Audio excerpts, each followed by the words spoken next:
Red सी के अंदर हम लटक रहे हैं। हम बस बहुत बुरे हाल में, पानी नहीं है पीने के लिए, खाने के लिए खाना नहीं है, बीमार पड़े हुए हैं। खारा पानी पी पी के हमारे जो अंदर से पूरा जिस्म गड़बड़ हो चुका है। मौत के करीब पड़े हुए हम, बिल्कुल मरने के करीब है। मेरा नाम दिलदार अहमद खान है और एक मेरा साथी है सलामुद्दीन, एक मेरा साथी है अब्दुल गनी, एक साथी है मोहम्मद इस्माइल, एक साथी है मोहम्मद शफी और एक साथी है अली मोहम्मद। हम जा रहे थे इजिप्ट इस जहाज को छोड़ने के लिए। हम 6 अफराद है टोटल, 6 के 6 पाकिस्तानी है। और हमारे जहाज का पहले एक इंजन फेल हुआ, उसके बाद दूसरा इंजन फेल हुआ, उसके बाद जो स्टीयरिंग व्हील होता है ना, उसको कंट्रोल करने का व्हील स्टीयरिंग, उसका हाइड्रोलिक सिस्टम फेल हो गया। अब इस जहाज के अंदर कुछ भी नहीं, सिर्फ ढांचा रह गया है।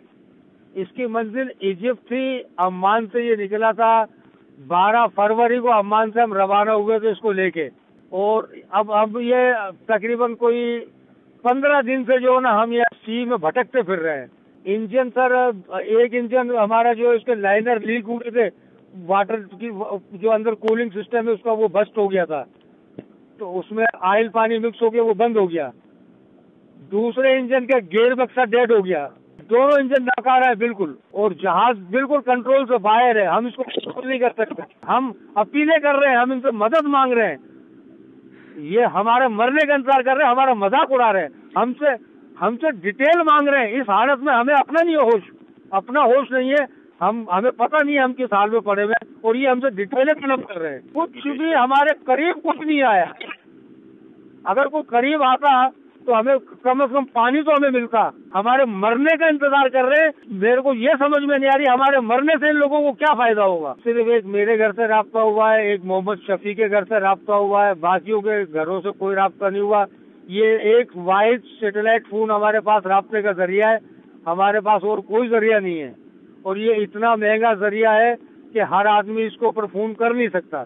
अब मेरे बेटे उल्टा मुझे तसल्ली दे रहे हैं फोन करके। वो वहाँ पे भाग दौड़ कर रहे हैं बेचारे, जितनी उनसे हो सकती है।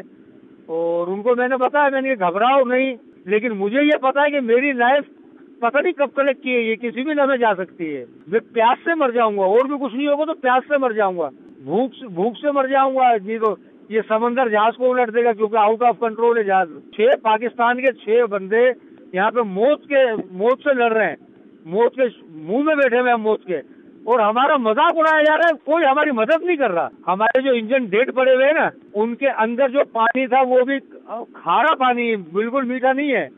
उसमें डीजल और ऑयल मिला हुआ था, वो हमने निकाला है। उसको हमने किसी तरीके से कपड़े वपड़े छान के कुछ इस काबिल किया है कि उसको फिर उबाला है हमने। उबालने के बाद जरा सा वो ऐसा होता है कि अलग से उसको नीचे उतार लेते हैं, फिर जो उबकाई आने लगती है फिर रुक जाते हैं। फिर थोड़ा सा एक घूंट उतारते हैं अलग से नीचे, फिर उबकाई आती है फिर रुक जाते हैं। उसी के अंदर चावल उबाल लेते हैं, वो उबले हुए चावल 1-2 निवाले खा लिए, और जब उबकाई आती है तो फिर हाथ रोक लेते हैं। इस तरीके से हम पड़े हुए, हम कभी भी मर सकते हैं। जख्म नहीं, बीमार पड़े हुए, सब बीमार पड़े हुए। प्लीज सफारत खाने को बोले कि भाई ये इंसान है, पाकिस्तानी नहीं समझो, कम से कम इंसान समझ के इनकी मदद कर लो यार। अभी तक सिर्फ बातें हुई हैं, कुछ नहीं हुआ अमली तौर पर, किसी ने कुछ नहीं किया। पाकिस्तानी सफारत खाने को सऊदीया में जो है उसको बोले कि यार इनको कम से कम इंसान समझ लो, पाकिस्तानी नहीं समझ रहे, ना समझो, इंसान समझ लो। सऊदी अरब के करीब जद्दा के बिल्कुल सामने है, रेड सी में।